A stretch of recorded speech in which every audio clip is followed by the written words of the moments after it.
আমরা পেঁয়াজ ফ্রোজেন করব না আমু, না না কি বেরেস্তা তৈরি করব? না, বেরেস্তা তৈরি করব। তো এখন আমাদের দুজনের চোখের পানি নাকের পানি সব এক হয়ে আছে।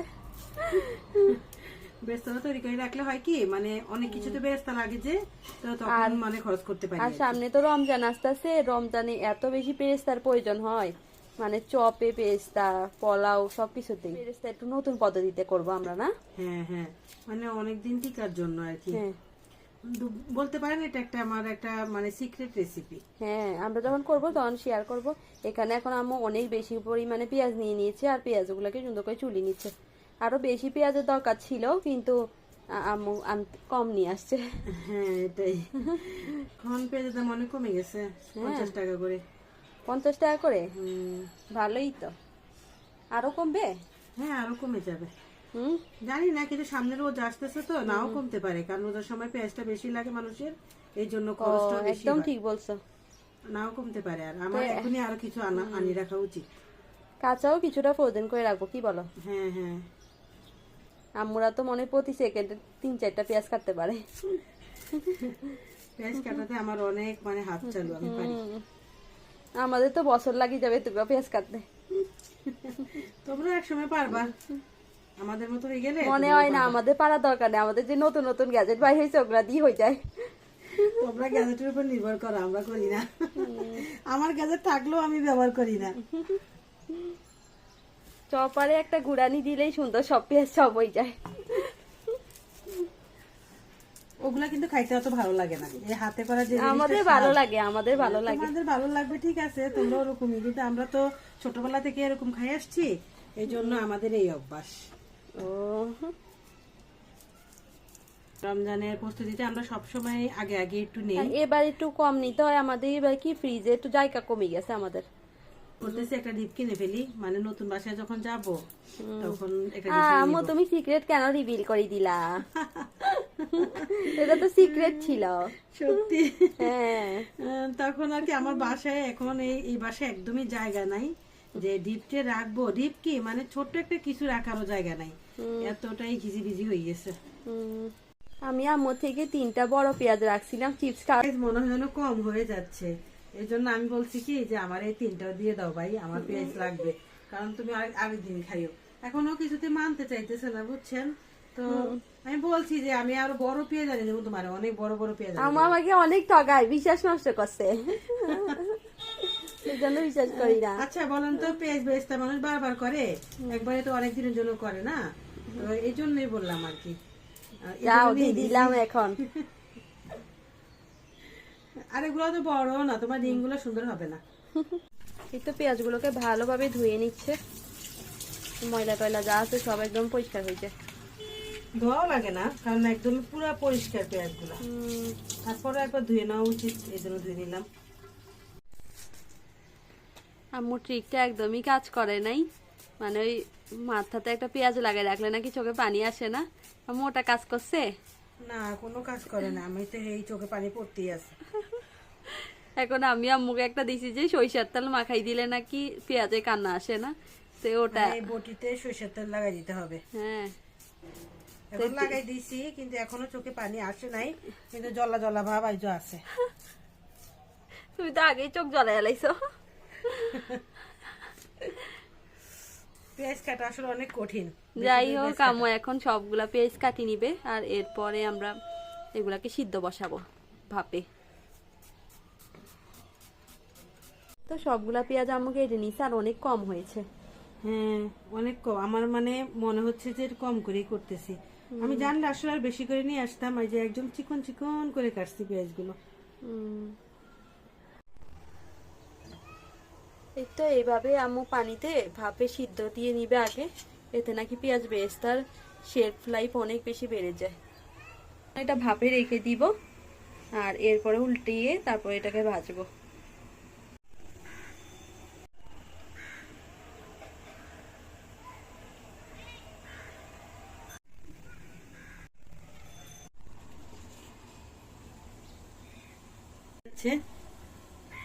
আর কিছুক্ষণ রাখলে পুরোপুরি ভাবটা এসে যাবে।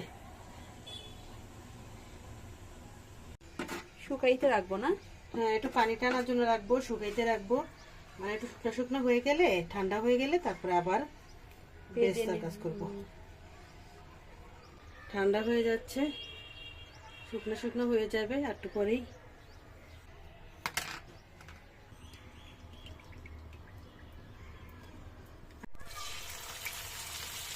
ভালো হয়েছে না? না দিয়ে দাও, সবগুলোই হয়ে যাবে। আমরা এখানে সবগুলা তেলে ভাজতে দিয়ে দিয়েছি, আর এখানে এক বেশ ভেজেও ফেলেছি। চাপা দিলে ভেঙে কিন্তু গুঁড়ো গুঁড়ো হয়ে যাবে। না, এখন না, এতগুলা এজন্য গুঁড়ো গুঁড়ো করতে চাচ্ছি না। যেহেতু আমরা কতটা রমজানের জন্য, সুন্দর হয়েছে দেখেছেন? যেহেতু আমরা রমজানের জন্য ফ্রোজেন করছি, এই জন্য গুঁড়া গুঁড়া করার দরকার নেই। একটু কালারটা কম থাকলে একটু ভালো লাগে কি উঠাইলে। তো বেস্তা কালার কিন্তু পরে আসে। একটু এদিক সেদিক করলেই লাল হয়ে যায় না আম্মু?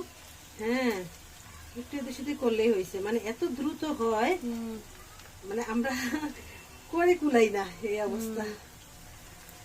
তো আম্মু এখন লাড়তেই থাকবে, কারণ আমাদের চুলা এক পাশে তাপ কম দেয়, তো এই জন্য আমাদের লাড়তে থাকতে হয়। এক সাইড পুড়ে যায়, আবার এক সাইড ঠিক থাকে। তো পুরাপুরি একদম কালার চলে আসছে, কিছুক্ষণের মধ্যে উঠিয়ে ফেলবে আম্মু। এই পর্যায়ে কি করতে হয়, চুলাটা একটু বন্ধ করে দিলে ভালো হয়। হ্যাঁ, কারণ বাকিটা গরম তেলেই হয়ে যায়। কালো আমি হয়ে, এখনই তুলে ফেলবো। হ্যাঁ, কালো হয়ে গেলে তিতা লাগে। হ্যাঁ, হয়ে গেছে, একদমই হয়ে গেছে।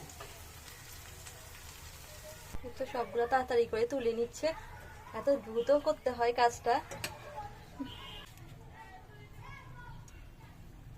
দেখতে বোঝা যাচ্ছে যে নরম না, হ্যাঁ, এই যে এখন নরম নরম লাগছে, কিন্তু এগুলো দেখেন, এই যে এগুলো দেখেন একটু, এগুলো কিন্তু একদম শক্ত, একদম মুচমুচ হয়ে গেছে।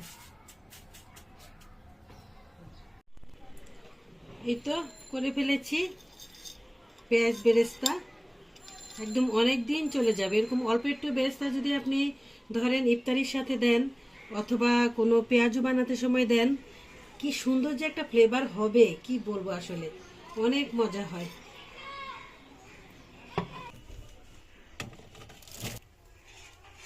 আম্মু এইভাবে রমজানে পালং শাক রেখে দেয়, তখন 1-2 সপ্তাহ পালং শাক ভালো থাকে, আর আমরা পকোড়াও খেতে পারি। বড় বড় পাতার পালং শাক পাইছি, তো সেই জন্য আর কি আজকে রেখে দিচ্ছি। তো কিভাবে রাখি এটা আপনাদেরকে আমি দেখাচ্ছি। আপনারাও কিন্তু রমজান এইভাবে রাখতে পারেন। পলি ব্যাগে রেখে দিলে 2 দিনের মধ্যেই পালং শাক নষ্ট হয়ে যায়।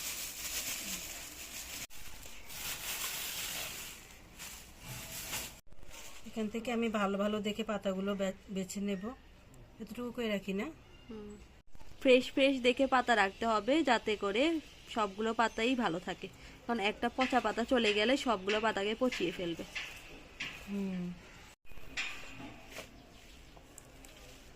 সবগুলো পাতা ভালো ভালো দেখে বেছে নিয়েছি, বড় বড় দেখে। যে গোড়ার দিকটা ফেলে দেবো না, মানে রেখে দেবো আর কি, পরে আম্মু তরকারি রান্না করার সময় দিয়ে দিবে। এটা রাখা যাবে না, শুধু এইটুকুই রাখবো। এই যে এইটুকু অনেকগুলো নিয়েছি। এটা আসলে রমজানের সময় যখন আমরা কোনো পকোড়া খাই অথবা কিছু একটা খাই, তখন আমাদের এভাবে রাখলে একটু সুবিধা হয়, তাড়াতাড়ি ব্যবহার করতে পারি, পাওয়া যায় না সহজে হাতের কাছে। আমি এখানে একটা বক্স নিয়ে নিলাম। আর রমজানে অত বাইরে যেতে ইচ্ছা করে না, হ্যাঁ হ্যাঁ, আর এই যে তখন তাড়াতাড়ি করে এটা ব্যবহার করা যায়। হ্যাঁ, এই তো টিস্যু নিয়ে নিয়েছি একটা, আর এখানে এই যে এভাবে বিছিয়ে বিছিয়ে দিচ্ছি।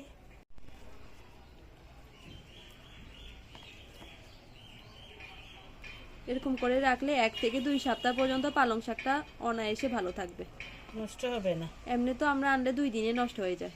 হ্যাঁ, এখন আরেকটা টিস্যু দিয়ে দেব। টিস্যুটা কিন্তু অবশ্যই মানে খাবার দাবার রাখে যে ওরকম টিস্যু হতে হবে। তো কোনরা সহজ পদ্ধতিটা আসলে বেশি মানে ব্যবহার করতে চাই, যে সহজে যাতে কোনো কিছু আমরা খেতে পারি আর জিনিসটা যাতে নষ্টও না হয়, তো এই জন্যই আসলে রাখা। আমি জানি যে পালং শাক সবাই পছন্দ করেন, অনেক ভালো লাগে খেতে। তো আমরা কিন্তু সারা বছর পাই না, আর সারা বছর যেটা পাই সেটা আমাদের খেতে অতটা ভালো লাগে না। বেশিরভাগই মানে কেমন যেন হয়, ওগুলো নরম নরম, পাতাও তেমন একটা বড় বড় থাকে না, পচা পচা হয়। আর এমনি যেটা নর্মাল ফ্রিজে রাখি ওটা বেশি দিন থাকেও না। যেগুলো ছিঁড়ে গেছে এগুলো আমি রাখবো না, শুধু ভালোগুলোই রাখবো।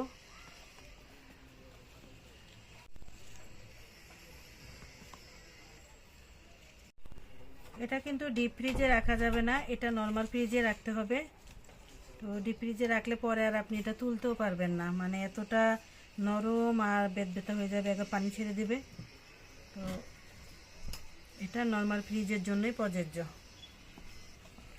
হয়ে গেছে, এগুলো আর রাখবো না, এগুলো ছিঁড়ে গেছে, এই যে রাখবো না। আর এবার আরেকটা টিস্যু দিয়ে দিচ্ছি। এখন এভাবেই আমি রেখে দেব। এগুলো দিয়ে আম্মু পালং শাকের পকোড়া, পালং শাকের রোল তৈরি করবে, এই জন্য ভালো ভালো পাতাগুলো রেখেছে। হ্যাঁ, তা আপনারাও চাইলে রমজানের সময় 2-3 সপ্তাহের জন্য এইভাবে পালং শাকটা নর্মাল ফ্রিজেই ফ্রোজেন করে রাখতে পারেন, খুব সহজ হয়। আমরা খাওয়ার জন্য যে পালং শাকটা আনি, তো সেখান থেকে কয়েকটা পাতা যদি ছিঁড়ে এভাবে রেখে দেন, তাহলে পকোড়া খেতে পারবেন, রমজানে অনেক মজা করে খেতে পারবেন। আর 1-2 সপ্তাহ থাকবে। হ্যাঁ, তা আপনাদের যদি ব্লগটা ভালো লাগে অবশ্যই লাইক করবেন। মটর কিভাবে ছুলতে হয় সেটার একটা মানে সিস্টেম আমি দেখাবো আজকে। এই জন্য কয়েকটা মটর বেছে বেছে নিচ্ছি। আম্মু আসলে নিজেও প্রথমবার ট্রাই করবে, তো এই জন্য ভয় ভয় আছে। তো এই জন্য ভাবছি যে সবগুলা না করি, অল্প কয়েকটা করি, দেখি হ্যাঁ হ্যাঁ, কেমন এটাই হয়। দেখি আগে পারি কিনা। এই তো মটরগুলো আমরা সিদ্ধ করে নিছি, এখন আসল পদ্ধতিটা দেখাবো না আম্মু। সিদ্ধ করে নিয়ে আম্মু কত সহজে মাত্র 2-3 মিনিটের মধ্যে এতগুলা মটর চুলি ফেলছে। এইভাবে চাইলে আপনারাও করতে পারেন, এই হ্যাকটা আসলে অনেক কাজ করছে। কি আম্মু? হ্যাঁ, একবার অনেক সহজ। 2 কাজ একবারই শেষ, মানে আমরা সিদ্ধ করে মটরটা ফ্রোজেন করতাম, ওই কাজটাও শেষ হয়ে গেল। আমরা তো নখ ব্যথা করে ফেলি, মানে এটা খুঁটতে খুঁটতে আমাদের নখ ব্যথা হয়ে যায়, কিন্তু এভাবে করলে একদমই নখ ব্যথা হবে না। সামান্য একটু চাপ দিলে এটা নরম হয়ে যায় আর ফেটে যায়, আর তার বাস এভাবে খুলে ফেলা যায়। আর এখন পাইপিং ব্যাগের ভিতরে ঢুকায় না, কি বলি, জিপলক ব্যাগের ভিতরে ঢুকায় রাখি দেওয়া যায় ফ্রিজ, হ্যাঁ, আর কোনো কাজ নেই। আর রমজানে তো অনেক বেশি মটর খাওয়া পড়ে আমাদের, তো এই জন্য সহজ একটা পদ্ধতি না আম্মু? হ্যাঁ, মটর পোলাও, মটর বিরিয়ানি, যেকোনো মটরের কিছুর নাস্তা। সাথে আমরা নাস্তাও তো মটর দিয়ে বানাই। তা আপনারা চাইলে এই পদ্ধতিটা ব্যবহার করতে পারেন। হ্যাঁ, আমরা কিছু মটর এরকম শক্ত রেখে দিছিলাম, আর এখন আমরা হাড়ে হাড়ে টের পাইতেছি মোটর চুলায় ওইটা পদ্ধতিটা কত সোজা ছিল না আম্মু? হ্যাঁ, আসলে ওটা অনেক সোজা একটা পদ্ধতি। খোসাটা আর একদম নরম এটা হয়ে যায়। দেখেন চুলতে গেলে হ্যাঁ। আপনার নখের, এই যে দেখেন নখের 12টা বেজে যাবে, এই যে আমি ভালো করে চুলতে পারতেছি না, দেখছেন? আর ওটাতে খোসাটা নরম হয়ে যায়, মোটরগুলো সুন্দর মতো বের হয়ে যায়। হ্যাঁ হ্যাঁ, কত যে সুবিধা আসলে। এই তো কত কষ্ট করে ওর ভিতর থেকে আমি মোটর বাই করছি। আম্মু আম্মু পরীক্ষা করার জন্য কয়েকটা মোটর রাখি দিয়েছিল, এখন নিচে পস্তাইতেছে। হ্যাঁ,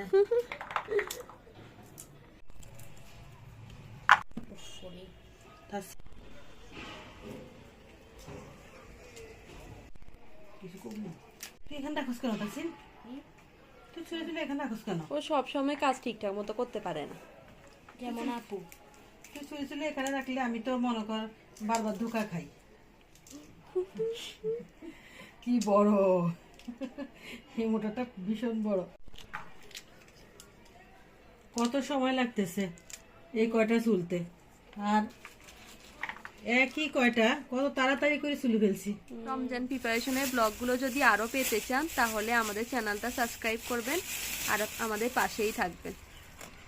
আর যদি ব্লগটা ভালো লাগে তাহলে লাইক, শেয়ার, কমেন্ট করে পাশেই থাকবেন। আল্লাহ হাফিজ। এতক্ষণ ধৈর্য ধরে আমাদের পুরো ভিডিওটা দেখার জন্য আপনাদের সবাইকে অসংখ্য ধন্যবাদ।